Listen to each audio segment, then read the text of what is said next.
Everyone, আসসালামু আলাইকুম। Welcome to my daily blog. আশা করি সকলে ভালো আছেন, সুস্থ আছেন। আজকে আপনাদের সাথে আলোচনা করব কিভাবে খুব দ্রুত মাছের আসলে গ্রুমিং করা যায় সেটা নিয়ে। তো লাস্ট কিছুদিন আগে আপনাদেরকে একটা ভিডিও দিছিলাম, অনেকেই ওটা দেখছেন। আর গতকালকে একটা পোস্ট করেছিলাম যে আপনারা জানতে চান কিনা। আপনারা আল্লাহর মতে অনেক সাড়া দিয়েছেন।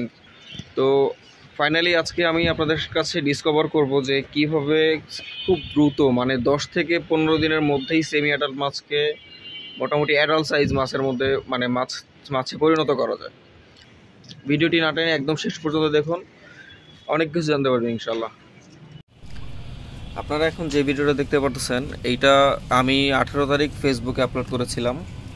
তো এই মাছের ভিডিওটা সুন্দর করে দেখেন, এই মাছের সাইজটা দেখেন, আমার হাতের উপরে সুন্দর করে দেওয়া আছে, গ্রোথের সাইজটা দেখেন। ঠিক 8 দিন পরে আজকে 24 তারিখ, আজকে এই মাছটা আমি এখন আবার দেখাবো। তো দেখলেই আপনারা মাত্র 8 দিনে এটা ডিফারেন্স বুঝতে পারবেন। আপনারা 8 দিন আগে যে ভিডিওটা দেখছিলেন আজকে সেই মাছটাই দেখাবো। আপনারা ভিডিওটা আগে ভালো করে দেখছেন আশা করি। তো এই মাছটা দেখলে 8 দিনের ব্যবধানে ওর গ্রোথটা কতটা ইমপ্রুভ হয়েছে আপনারা দেখলে বুঝতে পারবেন।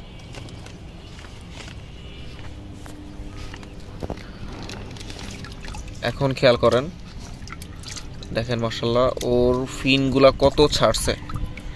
আগে এত সুন্দর ফিন ছিল না, মানে এত বড় ছিল না। ফিন বড় হইছে, ওর বডি বড় হইছে। ডিফারেন্সটা আপনারা নিজেরাই দেখতে পারবেন।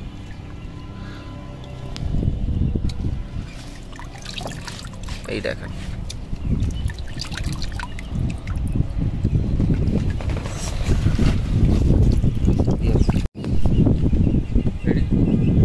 আপনারা এতক্ষণ দেখলেন যে মাত্র 8 দিনের ব্যবধানে একটা হাফ মুনের কতটা ভালো গ্রোথ আসছে মাশাআল্লাহ। তো আসলে গ্রোথ ইমপ্রুভ করাটা কোনো আসলে জাদুর বিষয় না, গ্রোথ ইমপ্রুভ করাটা একেবারেই সোজা।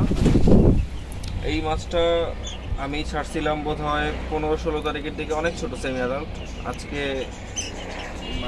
24 তারিখ, বেশ ভালো বড় হয়ে গেছে। ইনশাল্লাহ এই মাসের মধ্যে এটা ফুল অ্যাডাল্ট সাইজ হয়ে যাবে। তো এইটাই দেখানোর ছিল যে আপনাদের মাত্র 15-16 দিনে কীভাবে আমি এত বড় করি। তো এখন আমি ডিটেইলটা বলি আসলে এটার পেছনে রহস্যটা কী। এটার পিছনে রহস্য খুব আহামরি কিছু না, যেটা রহস্য আছে সেটা সবাই আমরা বাসায় করতে পারি। প্রথম কথা হচ্ছে, আপনাকে মাছ বড় করতে হইলে ওকে এনাফ স্পেস দিতে হবে। মাছ পালার মূল শর্ত হচ্ছে একটা মাছকে আপনি যত বেশি জায়গা দিবেন ও তত বেশি ভালো থাকবে, হেলদি থাকবে আর বড় হবে।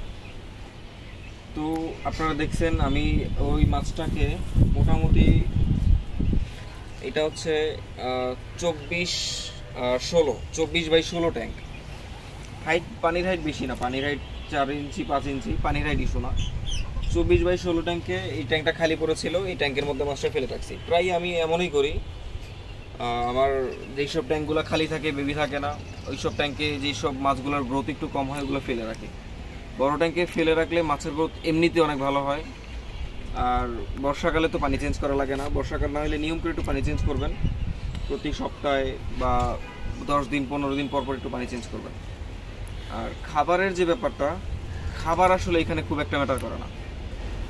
আপনি যদি লাইভ ফুড দেন একটু বেশি গ্রোথ ইমপ্রুভ হবে, যদি ড্রাই ফুড দেন একটু কম ইমপ্রুভ হবে, বাট ইমপ্রুভ হবে, সেটা চোখে পড়ার মতো হবে ইনশাআল্লাহ। আর আপনারা অনেকে জানতে চাইছিলেন যে ভাই ড্রাই ফুড বা লাইভ ফুড কোনগুলা কি এফোর্ডেবল হবে বা আপনার জন্য কালেক্ট করা সহজ হবে। লাইভ ফুডের মধ্যে বেশ কিছু জিনিস আছে। টিউফেক্স মোটামুটি সবার কাছে পাওয়া যায়। আপনারা যারা হবিস্ট আছেন তাদের হয়তো একটু কষ্টসাধ্য, বাট যারা খামার করে, ছোট বড় খামার, সবাই টিউফেক্সের আসলে রিলেশনটা জানে। টিউফেক্সটা সব জায়গাতেই মোটামুটি অ্যাভেলেবেল। যদি টিউফেক্স না থাকে, বছরে বর্ষাকালটা বাদে মোটামুটি সারা বছর ডাফনিয়া পাওয়া যায়। ডাফনিয়া খাওয়াইতে পারেন বা বাসায় মসকিটো লার্ভা কালচার করে খাওয়াইতে পারেন। আপনারা ডিমের তোফু বানাও খাওয়াইতে পারেন, এটা তো কোনো অসুবিধা নাই। লাইফ ফুড হিসাবে আপনারা হচ্ছে, যদি আপনাদের বাসায় হয়, আপনারা যদি একান্ত হবিস্ট হন যে ভাই লাইফ ফুড ম্যানেজ করার কোনো সোর্স নাই, তাইলে সবচেয়ে ভালো হয় আপনারা হচ্ছে অন্য কোনো ছোটো মাছ পালেন, যেমন গাপ্পি, মলি, এদের বাচ্চা খাওয়াইতে পারবেন। সেটাও যদি না পারেন চিংড়ি মাছ সিদ্ধ করে প্যালেট সাইজ করে ওদেরকে খাওয়াইতে পারেন, সেটাও লাইভ ফুডের অনেক বড় একটা সোর্স। আর ড্রাই ফুড ভাই মার্কেটে তো অনেক ফুডই পাওয়া যায়। ড্রাই ফুডের মধ্যে বেডটার জন্য, বিশেষ করে আমি যেহেতু বেডটা বলি, বেডটার জন্য হিকারি বেডটা বায়োগোল্ডের উপরে কোনো ফুড নাই। এটার সাথে আসলে টক্কর দেওয়ার মতো বা এটাকে বিট করার মতো কোনো ফুড নেই, এটা আনবিটেবল। তো ড্রাই ফুডের মধ্যে এইটাই সাজেস্ট করব। আর যদি এইটা না পান, আপনারা বিভিন্ন ধরনের ইম্পোর্টেড কমার্শিয়াল ফিড আমাদের দেশে আসে, যেটা শুধুমাত্র রঙিন মাছেদের জন্য আসে, ওগুলো খাওয়াইতে পারেন। বা এটাও না পারলে ওকিকো বেট্টা ব্রাইট খাওয়াইতে পারেন, যেইটা আপনার সুবিধা হয়। তবে একদম নর্মাল কম দামি বা খারাপ খাবার দিবেন না, এতে মাছের কালার, গ্রোথ সবই নষ্ট হবে, অভ্যাসও নষ্ট হয়ে যাবে। তো আজকের ভিডিও এই পর্যন্তই। সবাই ভালো থাকবেন, সুস্থ থাকবেন, আল্লাহ হাফেজ।